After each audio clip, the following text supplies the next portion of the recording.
तक हम 85% सोए रहेंगे, ये 15% लोग संविधान को बदल देंगे और आपको 100 साल पीछे का इतिहास आपको याद दिला देंगे। जिस दिन आप बाबा साहब के मानने लग जाओगे, ये हिंदू राष्ट्र कहना भूल जाएंगे और ये बौद्ध राष्ट्र हो जाएगा। शिक्षित बनो, संचित रहो, संघर्ष करो। जब तक हम 85% सोए रहेंगे, ये 15% लोग संविधान को बदल देंगे और आपको 100 साल पीछे का इतिहास आपको याद दिला देंगे। तो हमें आवश्यकता है जागृति लाने की, अपने इतिहास को पढ़ने की। आप सभी बाबा साहब को मानते हैं? कितने लोग जो बाबा साहब को मानते हैं आंदोलन के बाद के लिए? बाबा साहब को मानते हैं। आप बाबा साहब को तो मानते हो, लेकिन बाबा साहब की नहीं मानते।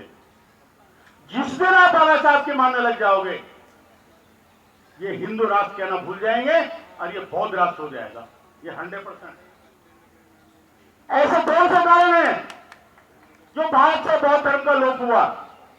वो कौन से कारण हैं जो संसार के 124 देशों में बौद्ध धर्म है?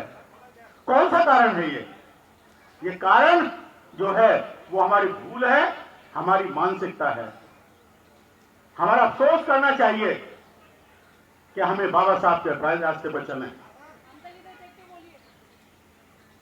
आप मुझे बताएंगे कि बाबा साहब डॉक्टर बी आर अम्बेडकर किस मंदिर में पूजा करने के लिए गए थे? उनकी पत्नी किस मंदिर में पूजा करने गई थी?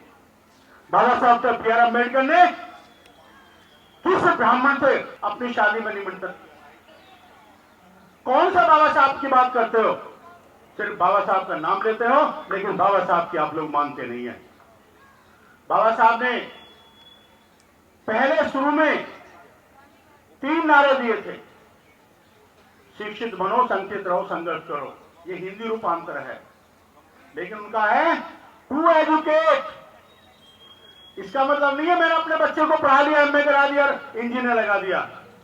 वो बाबा साहब का सिद्धांत नहीं था। सिद्धांत था बाबा साहब का टू एजुकेट, शिक्षित करो। खुद एमएलए बन जाओ, बैठ जाओ वहां पे मंत्रिमंडल में, उससे कुछ नहीं होने वाला। जब हम शिक्षित नहीं बनाएंगे किसी को तो कुछ नहीं होगा। शिक्षित बनने का मतलब केवल एमए बीएड करके, इंजीनियरिंग करके ऑफिस में बैठकर अफसर बनना नहीं है। उनका मतलब था कि जो नीचे पायदान पर लोग हैं उनको ऊपर उठाइए, उनको बताइए, उनको समझाइए, उनको शिक्षित कीजिए। ये बाबा साहब का टू बी एजुकेट का नंबर था। दूसरा, शिक्षित बनो, संगठित रहो। आज क्या है, बैठ जाते हैं बीच में, बोतल रख लेते हैं, 10 आदमी बैठ जाते हैं और संगठन बन गया हमारा। ताश खेलते हैं बैठ के, संगठन बन गया हमारा। नई नई संस्था बन जाती है, 10 आदमी किसी के पास नहीं, राष्ट्रीय अध्यक्ष बन जाते हैं। ये संगठन ऐसा बाबा साहब ने बिल्कुल नहीं कहा था। संघर्ष हम कर नहीं सकते, संघर्ष हम कर नहीं सकते। फिर बाबा साहब की दूसरी सोच थी, मैं सोच बाबा साहब की बता रहा हूं। दूसरी सोच थी कि हो सकता है हम राजनीतिक पार्टी बनाएं और उस राजनीतिक पार्टी में हमारे विधानसभा में या लोकसभा में सदस्य आए, वो हमारी आवाज को उठाएं। लेकिन वो लोग क्या होते हैं जो एक बार एमपी बन गया, एक बार विधायक बन गया, वो उस पार्टी का गुलाम हो जाता है और जिस समाज से निकलता है उस समाज को नेग्लेक्ट कर देता है। तो बाबा साहब यहां भी फेल हो गए, वहां भी बाबा साहब ने इसको सफलता नहीं मिली। अंत में बाबा साहब ने सोचा, भगवान बुद्ध को पढ़ा, राख लिया, सब कुछ हुआ, लेकिन ये सारा चीज जो था ना, ये किस लिए था? संविधान बाबा साहब ने बनाया। संविधान के अंतर्गत बाबा साहब ने बौद्ध धर्म का समावेश किया। ये सब हमको समझना और सोचना चाहिए। जब तक हम एक नहीं होंगे, इकट्ठे नहीं होंगे, तब तक हम अगर उसी परिपाटी पर कल्पना में जीते रहेंगे तो संविधान भले ही ये सारा संविधान को बदल देंगे और हम सारा समाज को बदल देंगे। ये लोग, हमें कल्पना से जीना है। आज स्टेज पर खड़े होकर लोग भाषण देते हैं, बात करते हैं, घर जाकर देखते हैं तो उनकी पत्नी नवरात्रि के व्रत करती है, दशहरा में लाइन लगा के जाते हैं। क्या यही बाबा साहब ने हमको सिखाया था? क्या यही संविधान का उद्देश्य है?